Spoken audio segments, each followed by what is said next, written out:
Mas? Mas Fajar Trianggoro. Fajar Trianggoro. Umur berapa sekarang?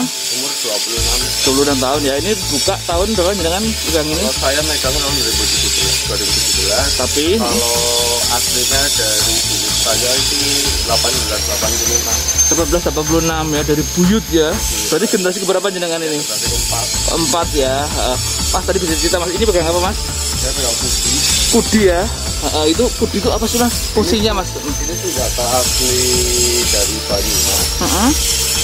Kalau gunanya, kalau zaman dulu bagian perutnya ini buat bikin pelupuk. Pelupuk itu Mas? Pelupuk itu kayak dipan, cuma yang dari pohon bambu itu loh. Oke, tempat tidur ya, ranjang Nah, dari ranjang, tapi itu kan banyak yang dari bambu. Iya. Yang buat itu kesep lah sininya. Terus juga kalau buat pendera sekarang, ini yang paling mudah buat bikin tatak yang buat naik itu. naik ke atas itu ya. Ini sebelah sininya. Bentar, untuk yang bambu tadi, untuk tempat tidur itu untuk belah bambu atau untuk apa? Buat belah, terus buat bikin yang kelihatan kayak anyaman. Anyamannya gitu. Oke. Terus Terus untuk bagian sini, ini kalau zaman dulu tuh buat bikin sindik. Jadi sate gitu atau? Jadi pakainya kan pucuknya gitu loh. Buat belah bambu kecil-kecil itu gampangnya itu pakai pucuknya. Oke. Nah, terus kalau lubang ini yang buat ngerajinin bikin sindiknya itu loh. Jadi harusnya itu lubangnya itu dari kecil itu ke besar. Itu buat narik gitu loh. Keren gitu ya. Itu yang ini. Terus kalau dari bentuknya, bahwa saya pandai besi di Panderotan, saya orang Banyumas, saya percaya bahwa kami itu turunan Semar dari Banyumas. Dan kenapa bentuknya kok seperti ini? Putih yang berbentuk seperti Semar itu. Semar ya. Jadi Semar kok kenapa bentuknya seperti ini? Putih kok kenapa bentuknya seperti ini? Karena ini melambangkan orang Banyumas itu belakang kita Mas. Berapa juta? Kita itu apa aja, nggak ada yang pernah disebut itu asli dari filosofi putih itu sebenarnya di belakang kitanya itu. Berapa jutanya itu ya? Kalau ukurannya berapa Mas? Atau variasi tergantung pesanan? Kalau ukuran variasi dari kecil besar itu semua ada. Gitu. Kalau sekarang kita lebih ke apa, fleksibel. Kita nggak matok bikinan kita itu seperti ini, tapi kita lebih matok ke kebutuhan pasar yang seperti apa gitu. Oh gitu. Ya. Kalau harganya kisaran berapa? Ini ukuran Mas sedang atau besar? Ini ukuran sedang ya. Sedang ya. Berapa senti Mas? Kalau ini 25 cm dari itunya ya. Harganya itu 25. Oke. Sampai berapa nih? 80.000 yang ini. 80.000 untuk yang harian. Kalau untuk motif itu 150.000. Pada waktu itu 150.000 ya. Paling besar ukuran berapa? 50 cm atau 30-an? 30 cm itu besar banget. Berapa itu Mas? Itu 100.000. 100.000. Motif pakai motif berapa? Yang motif 150 karena nantinya kalau motif ini kan kita request Mas. Gitu. Tergantung yang pesan. Ya. Oke. Mau nama model apapun kita mau bikin. Oke. Mas berarti ini memang ada berapa total anggota Mas di sini Mas undangan punya? Kalau seluruh pandai besi di Desa Pasiretan itu ada 37. 27. Tapi yang masuk ke anggotaan di kelompok saya itu baru 22. Karena masih kurangnya kesadaran dari teman-teman. Oke. Umurnya berapa Mas rata-rata mereka pandai besi itu? Kalau pandai besi saya kebetulan yang paling muda. Paling muda. 40 tahun ke atas. Oh gitu. Ya kalian butuh regenerasi ya sebenarnya. Bagaimana Mas? Kita butuh regenerasi. Sebenarnya kenapa belum regenerasi? Karena dari dulu sampai sekarang itu kita lebih banyak di manual gitu. Jadi untuk anak muda itu ketertarikannya untuk bekerja di pandai besi itu kurang. Karena sebenarnya kalau nantinya pandai besi didukung dengan alat-alat yang lebih modern, saya yakin untuk regenerasi itu maka mereka akan mengejar sendiri. Oke, ya. Kalau Mas Fajar berarti ketua kelompok apa Mas namanya Mas? Saya ketua kelompok Gayang Ruyang. Gayang? Ruyang ya. Ruyang artinya apa sih Ruyang? Gayang Ruyang gitu ya. Artinya kita lebih ke bahwa kita bergerak yang kebersama-samaan. Jadi yang itu diambil dari dulu kita kerja lebih sendiri. Kalau sekarang karena kita berkelompok, jadi kita ambil nama Gayang Ruyang biar kelompok kita itu selalu bisa kompak dan selalu bersama. Oke, mantap. Mas, kalau ini bahannya Mas? Oh, betul bahannya nih. Kalau kita buat variasi pun kita pakai bahan tetap pakai pir mobil. Pir mobil. Berarti apa? Besi, logam, baja atau apa? Baja, lebih ke baja. Baja ya ini ya. Kalau dulu senjata, kalau dikatakan dulu nih, masak senjata kemana Mas? Zaman dulu Mas? Kalau zaman dulu di sini kita punya pasarean tempatnya Mbah Nur Hakim. Mbah Nur Hakim. Beliau Mbah Nur Hakim itu lebih ke tangan kanannya Pangeran Diponegoro. Jadi beliau itu bagian mengumpulkan masyarakatnya gitu. Nah, kalau buyut saya kebenaran, ya buyut saya lah yang menyuplai. Saya yang senjata ini tuh sukanya dari almarhum buyut saya. Siapa namanya Mas? Kalau saya dari Bani Rana, jadi nama buyut saya Buyut Rana. Buyut Rana. Bahkan dulu almarhum Buyut Rana. Waktu meninggalnya itu dari keraton itu ada yang datang ke sini buat dijemput almarhum suruh dikubur di sana. Oh gitu. Terus dimakamkan di keraton sana. Di mana? Jogja berarti. Ada. Maksudnya karena sampai sekarang pun saya nggak tahu saya makannya di mana. Oh gitu. Oh iya. Saya nggak tahu. Ini panggilnya Buyut Rana ya. Buyut Rana itu yang awal mula menyetok senjataan ke mana Majapahit dulu atau ke keraton. Kakak jadi pengikutnya lebih ke Pangeran Diponegoro. Oh Pangeran Diponegoronya. Sorry. Ya. Nah sekarang nih Mas, kalau produksinya dijadikan per hari atau per bulan, berapa item apa yang paling banyak, apa yang paling kebutuhan yang paling banyak? Kalau buat yang kayak gini sekarang udah kurang gitu. Jadi kita lebih ngejar ke alat-alat pertanian. Misalnya cangkul. Bisa kayak cangkul, terus garpu tanah, linggis gitu. Jadi lebih banyak kecondong ke alat-alat pertanian. Pertanian ya. Berapa item Mas per bulannya Mas itu? Kalau saya untuk item nggak mesti karena ketika barang kayak cangkul pasti lebih banyak. Kalau garpu pasti lebih sedikit karena lebih besar. Jadi kita omset masih rata-rata tuh di sebulan tuh di 40 juta. 40 juta itu berarti apa ya? Produksinya berapa ton atau berapa buah ya? 20-30 bisa? Kalau tonasenya itu masih kecil Mas. Paling baru 22 ton. 2 ton. 2 sampai 3 ton. Oh. Itu untuk tempat saya. Kalau untuk tempat teman-teman yang bikinnya lebih ke condong ke golok gitu. Itu paling sehari 10 kilo. Jadi 10 bisa berapa kilo Mas? Paling 1 bulan itu berarti hanya 300 kilo. 300 kilo. Kintal. Itu berapa jadi berapa golok ya Mas ya? Kalau jadi goloknya berarti 600. 600-an ya. Karena rata-rata golok itu satunya itu setengah kilo. Itu besi juga atau baja itu? Tetap baja Mas. Tetap baja, banyak kan baja ya. Oke. Mas kalau di sini jenengan berapa orang Mas di tempat jenengan ini? Kalau di tempat saya yang kerja berlima sama berlima. Berlima. Jadi karyawannya 4-5 sama saya. Bisa ini pancong berapa atau paling banyak apa tadi, linggis atau apa? Kalau paling banyak garpu kayak gini ya. Untuk ini untuk apa sih? Pertanian untuk apa itu? Ini untuk pengemburan tanah. Pengemburan tanah. Jadi larinya paling ramai tetap di masa kemarau. Walaupun ya rata-rata di sini barang lebih laku di masa kemarau. Oh gitu. Itu kalau dari masa penghujan kayak gini kita sebenarnya mangsa-mangsa di pasar yang sepi Mas. Oh gitu. Kenapa ya garapnya waktu musim basah gitu atau gimana? Karena yang rata-rata ya di sawah juga. Karena hujan kan misal orang mau pergi ke pasar pun enggan gitu. Oke, ya. Terus kalau garpu berapa item Mas per bulan Mas rata-rata dengan? Kalau dibikin full 1 bulan garpu kita seminggu itu bisa nyampe 350 unit. Harganya berapa satu garpu? Harganya variasi dari kalau yang biasa itu variasi dari yang kakinya 3 itu 60.000, kalau yang kakinya 4 itu 70.000. Oh gitu, variasi macam-macam ya. Itu untuk item apa ya? Jadi itu untuk resellernya, untuk yang banyak. Kalau yang pesennya satuan itu kita ambil tetap bisa nyampe 15.000 gitu pajaknya gitu. Oke. Kita jual di 7.000 biar nggak rusak. Yang reseller lagi ya. Oke.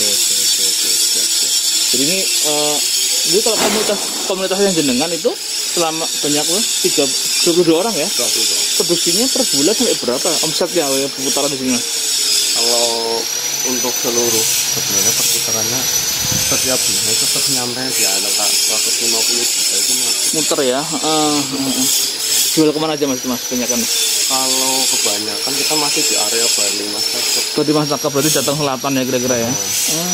Iya. Pertama daerah selatan, terus kalau saya pribadi udah banyak ke daerah Brebes. Oh ke arah Brebes Utara main di sana ya? Oke. Ya sukses Mas ya untuk usahanya Mas ya. Thank you. Halo Pak. Selamat. Nggih, pagi Pak. Nyun sewu. Ini ngelengkapin data Pak. Kemarin saya ketemu Pak Edi Saptono ya? Oh iya, Pak Kapita ya. Iya, nggih, terus matanya Kudi telepon Pak itu aja Kemis Pan. Oh, siap, nggih. Nggih, sedikit aja Pak, itu Kudi itu yang di Banyumas itu yang di itu Pak ya. Pasar Manis tuh ya ada gambar ada di Bawor Pak ya. Bawor ada Kudi ya.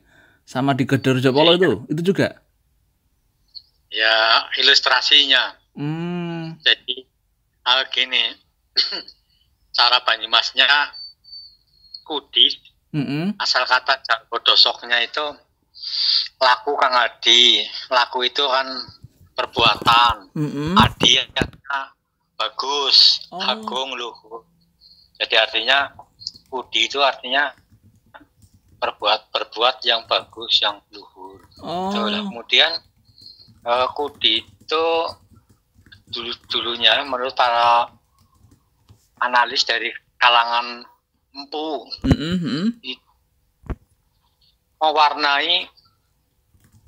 mewarnai pusaka di Pajajaran, yaitu kujang. Jadi kujang itu juga ada terinspirasi dari Kudi. Nah, itu bisa logika karena Banyumas di Kedung Banteng itu dulu kan Baset namanya Galuh Purba. Galuh Purba bergeser ke barat ke Galuh Pajajaran. Jadi lebih tua Banyumas, sehingga budaya-budaya dan yang lainnya menginspirasi daerah sana.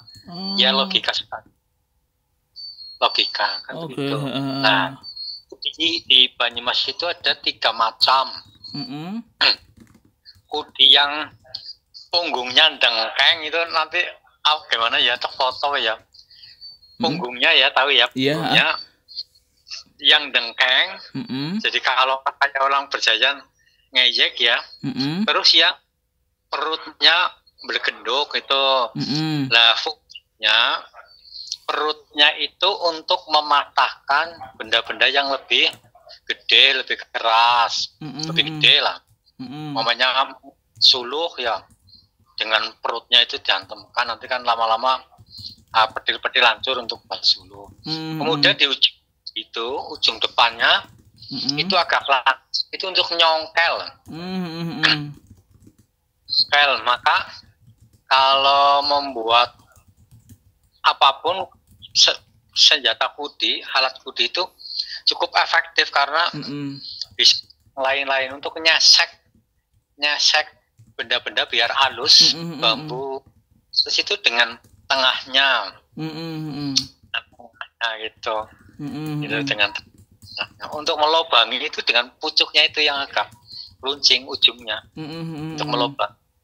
Maka fungsi Kudi itu multiguna karena bagiannya itu berfungsi semua. Perutnya acak yang benda-benda agak besar dan keras, tengah-tengahnya itu untuk nyesek, milari membelah-belah, ujungnya itu untuk bisa melobangi.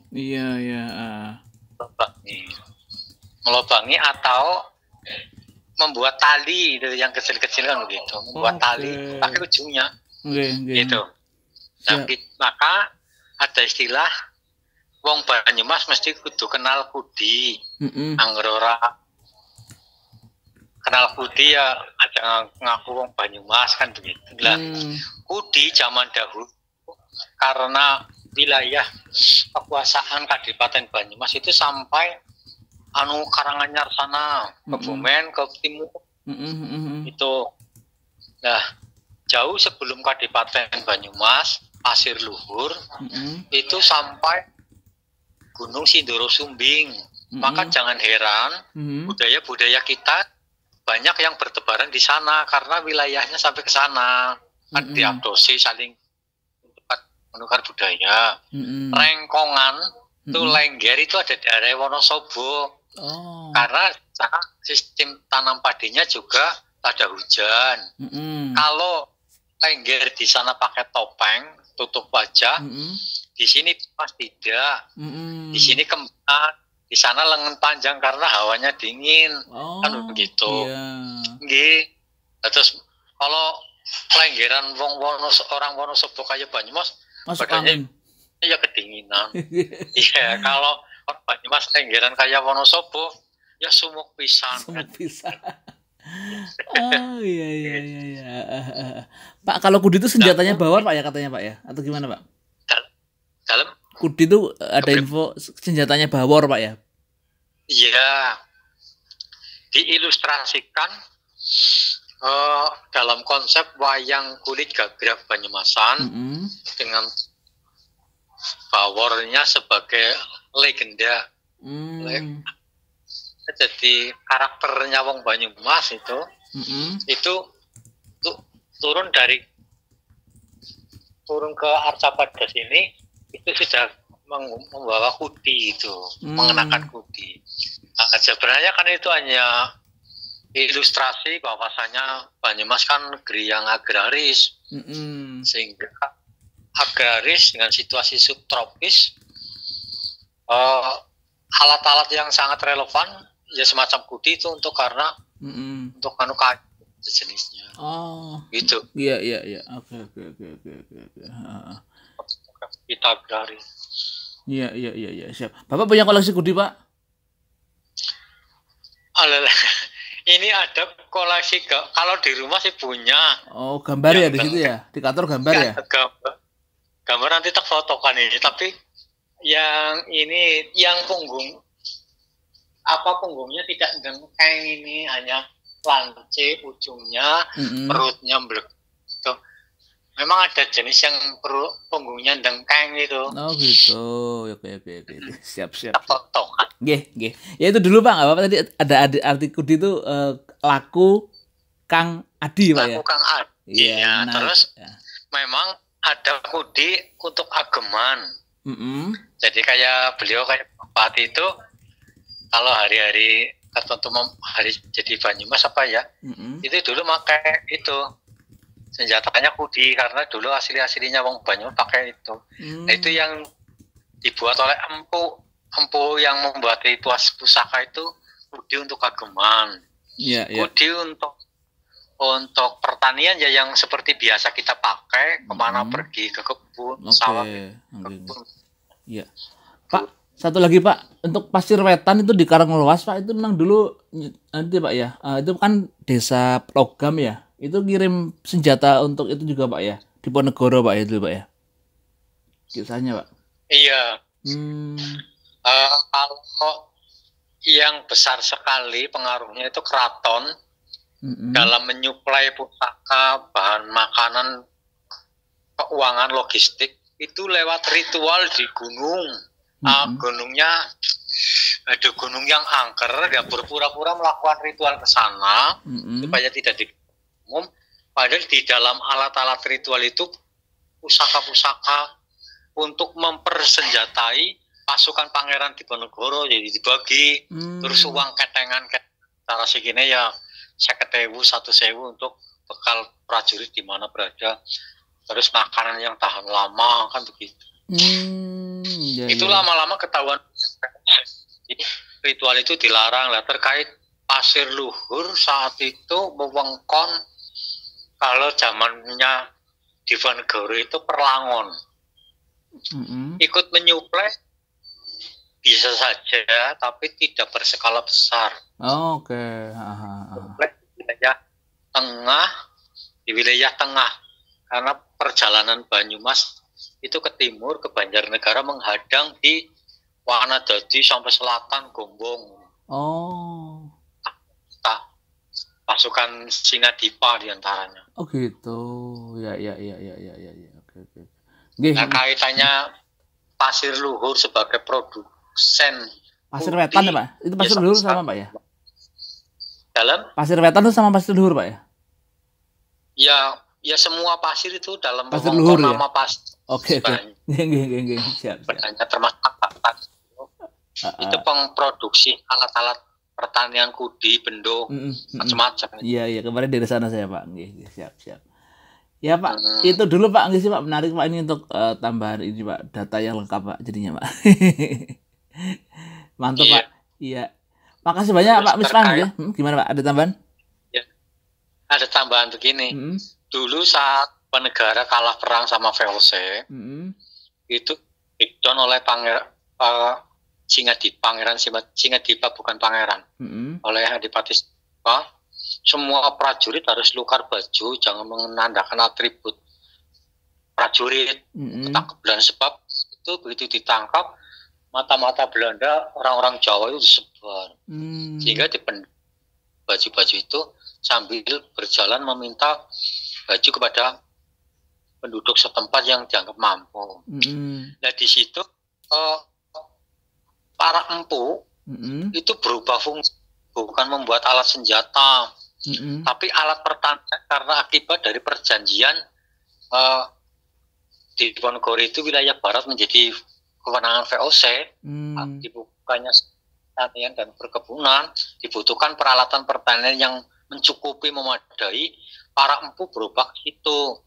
Jadi kalau di Jepang kalah perang sama Amerika, didata berapa gurunya yang masih hidup. Di Diponegoro itu secara otomatis empu berubah fungsi, bukan alat senjata tapi alat-alat pertanian. Hebatnya wong Jawa. Tapi kita tidak membaca ke situ. Nah, enggak itu pasir luhur. Kayak gitu loh. Nah, alat-alat pertanian dan perkebunan. Iya, siap. Mantap Pak nih Pak. Tulis juga Pak nggih. Nggih, siap Pak. Makasih banyak Pak. Suaranya putus-putus Pak. Ya, nggih, sehat-sehat Pak nggih. Iya, moga besok ketemu. Iya. Nggih, matur nuwun Pak. Lancar Pak. Nggih, Assalamualaikum.